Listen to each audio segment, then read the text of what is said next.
Think about this for a moment.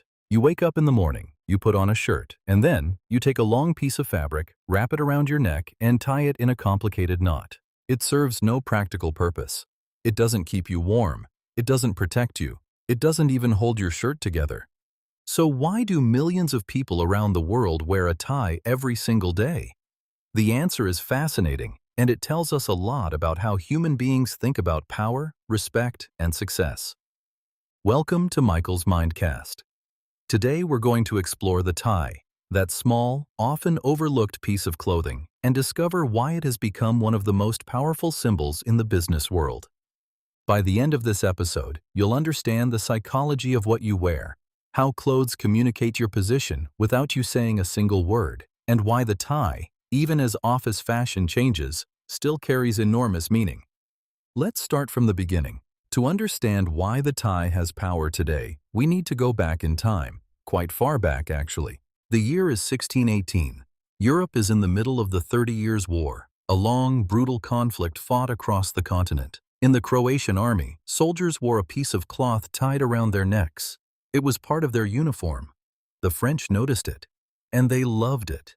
When Croatian soldiers came to Paris, the French upper class became fascinated with this simple neck cloth. They called it la cravate from the word Croat, and just like that, a fashion trend was born. French King Louis XIV, one of the most powerful rulers in European history, began wearing cravats. And when a king wears something, everyone wants to wear it too. Within a few decades, the cravat had spread across Europe. Aristocrats, politicians, military officers, they all adopted it. Over the next 200 years, the cravat slowly evolved. It became thinner, more structured, more formal. By the 19th century, it had transformed into something very close to what we call a tie today. But here is the key point. From the very beginning, the tie was worn by people who had power.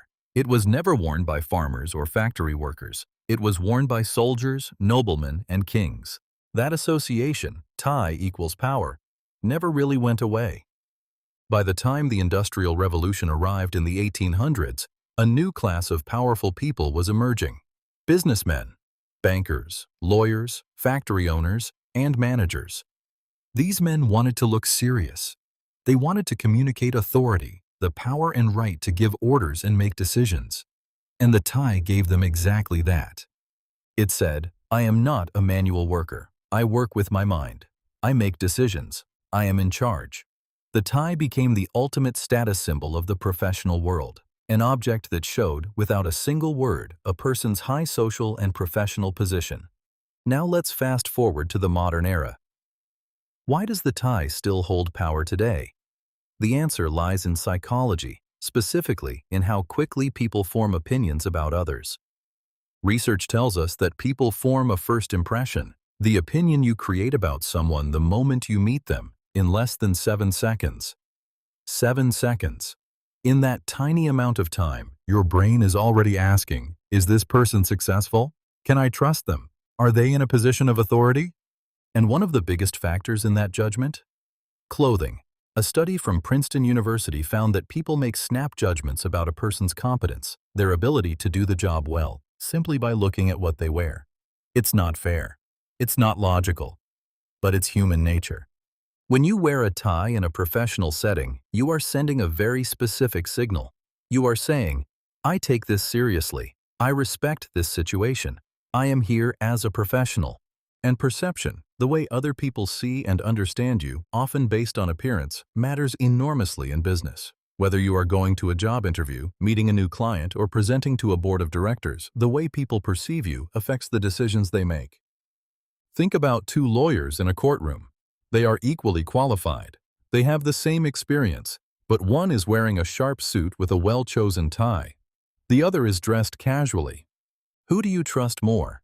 Be honest. Studies show that most people unconsciously trust the lawyer in the formal attire, even before they hear a single argument.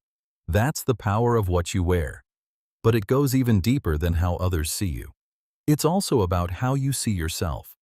There is a concept in psychology called enclothed cognition. The idea is that the clothes we wear actually influence how we think and behave. A 2012 study by Adam Galinsky at Columbia University found that people who wore a doctor's coat performed better on tasks requiring focus, even if they had no medical training at all. The coat changed how they thought about themselves. Now apply that idea to the tie. When you put one on before an important meeting, something shifts. You stand a little taller. You speak with more confidence. You feel more prepared. The tie isn't just a symbol to others, it's a signal to yourself. Let's look at something you've probably encountered in any professional environment. The dress code, the set of rules and expectations about what clothes are appropriate to wear in a particular place. Every professional environment has one, even if it's never written down. In some offices, it's formal, suits, ties, polished shoes. In others, it's business casual, smart trousers and a collar, but no tie required. And in many modern tech companies, it's fully casual. Jeans and a t-shirt are perfectly acceptable. But here's what's interesting. Even in environments where the tie is not required, where it's technically optional, wearing one still changes how people see you. A financial advisor who shows up to a client meeting in a well-fitted suit and a clean, conservative tie communicates one thing clearly. I am a serious professional. I have done this before. You can trust me with your money. A startup founder who walks into a venture capital meeting in a hoodie communicates something different. I'm creative. I think differently. I'm not part of the old system. Both are using clothing as a language. Both are making deliberate choices about how to be perceived. And this is where things get really interesting. Different industries have very different corporate cultures, the shared values, attitudes, and ways of doing things inside a company. And the tie has played a very different role in each one. In banking and finance, the tie has remained almost sacred. You walk into a major investment bank in New York, London, or Tokyo, and you will still see ties everywhere.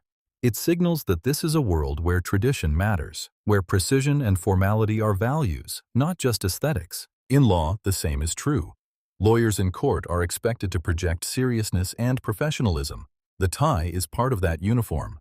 In politics, the tie has long been a tool of image management. Politicians choose their tie colors carefully. Red ties often project strength and decisiveness. Blue ties suggest calm, trust, and reliability. It may sound surprising, but political advisors genuinely think about these things. But in the technology sector, things are very different. When Steve Jobs appeared on stage in his famous black turtleneck, he was sending a deliberate message. Silicon Valley plays by different rules. We don't wear ties because we don't need the old symbols of power. We're building the future. And yet, even here, the absence of a tie is itself a statement about power. Jobs didn't wear a tie because he didn't need to. He was already the most powerful person in the room. This connects directly to the idea of power dressing, the practice of wearing clothes specifically designed to make you appear more confident, authoritative, and successful. It became a major cultural movement in the 1980s, the decade of big business, big ambition, and big shoulders. For men, the power uniform was clear: a dark, well-tailored suit and a strong tie. Bold stripes, rich colors, nothing too soft or understated. The message? I am here to be taken seriously. Here's a question worth asking.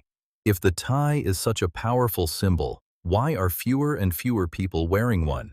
It's true. Over the last 20 years, tie sales have dropped significantly in many Western countries. Casual Friday became Casual Monday through Friday. Remote work changed everything. The global pandemic and the wave of video calls that came with it made formal business attire feel almost strange. So is the tie finished? Is it just a relic from another era? I don't think so. And here's why. The tie hasn't lost its power. What has changed is the context in which that power operates. For most of the 20th century, wearing a tie to work was a social norm, an unwritten rule about how people were expected to behave and dress. It was automatic. You didn't think about it. But now, in a world where the norm has shifted toward casual dress, choosing to wear a tie is a deliberate act. And that deliberate choice can actually make the tie more powerful, not less. When everyone is dressed casually and one person walks in wearing a sharp suit and a tie, who gets noticed? Who gets remembered? The person who made a deliberate choice to dress differently. In a world of sameness, formality becomes distinction. There's also a generational shift happening.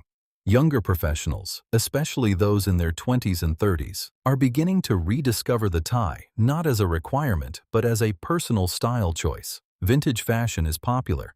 The 1970s aesthetic is back. A slim tie with a well-fitted suit is seen as stylish, not old-fashioned. And in certain industries and certain countries, formal dress has never gone away. If you do business in Japan, South Korea, or many parts of the Middle East, formal professional attire, including the tie, is still very much expected. Understanding this is essential for anyone working across cultures. Because your clothes are part of your professional identity, the image and reputation you build through your work, your behavior, and your appearance in professional contexts. It's not just about your skills. It's about the whole picture you present to the world. The tie, when worn intentionally, is a statement of that identity. It says, I have chosen to present myself in this way. I am making an effort. And in a world where first impressions still matter enormously, that effort is never invisible. Let's zoom out for a moment and think about this from a global perspective. The tie is a Western symbol, born in Europe, spread around the world as part of the modern professional uniform. But different cultures have adapted it in very different ways. In Japan, the tie is deeply embedded in corporate life. Japanese salarymen, the term for company employees who work long hours and are deeply loyal to their organization, are almost always pictured in a suit and tie. The tie there is not just about fashion. It represents dedication, group identity, and respect for the company. This is because Japanese corporate culture places enormous importance on hierarchy, the system in which people are organized according to their level of importance and power. And how you dress reflects your understanding of that hierarchy. Wearing casual clothes to a formal business meeting wouldn't just seem odd, it would be seen as disrespectful. In contrast, Scandinavian countries like Sweden and Denmark have some of the most relaxed dress codes in the world. In many Nordic offices, even senior executives dress casually. This reflects a cultural value of equality, the idea that no one should appear more important than anyone else. The tie, in this context, can actually feel uncomfortable because it suggests someone is trying to separate themselves from the group. In the United States, the tie's power varies enormously by industry and region. A Wall Street banker will almost certainly wear one. A Silicon Valley engineer almost certainly won't. A politician running for office will almost always wear one because voters associate formal dress with professionalism and trustworthiness. And in the United Kingdom, the tie carries an additional layer of social meaning. Different schools, universities, and clubs have their own specific ties, called old-school ties or regimental ties, that signal membership in a particular group. Wearing the right tie in the right context can open doors. It says, I belong here. I was educated here. I am one of you. A small piece of cloth carrying enormous social weight. We've covered a lot of ground, from the battlefields of Croatia in 1618 to the boardrooms of Tokyo and New York, from the psychology of first impressions to the shifting norms of modern professional life. So let me bring it all together. The tie is not just a piece of clothing. It is a communication tool. It speaks a language that everyone understands, even if they don't realize they're listening. Whether you wear one or choose not to, that choice says something. Something about how you see yourself, how you want to be perceived, and what professional world you belong to. In business, everything communicates. Your words, your body language, your email subject lines, and yes, your clothes. The most successful professionals understand this. They don't get dressed in the morning without thinking about the message they're sending. They treat their appearance as part of their professional strategy. This doesn't mean you have to wear a tie every day. It means you should understand what your clothes are saying and make sure you're saying what you actually mean. Are you trying to project authority? Wear something formal. Are you trying to connect with a younger, more creative team? Match their energy. Are you representing your company at an important international meeting? Research the culture you're walking into and dress accordingly. Clothing is a choice. And in the professional world, every choice has consequences.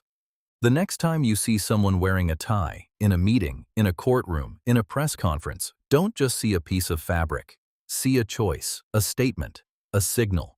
And if you ever find yourself tying one before an important moment, standing in front of a mirror, adjusting the knot, remember, you're not just getting dressed. You're preparing to be taken seriously. This is Michael's Mindcast. Thanks for listening.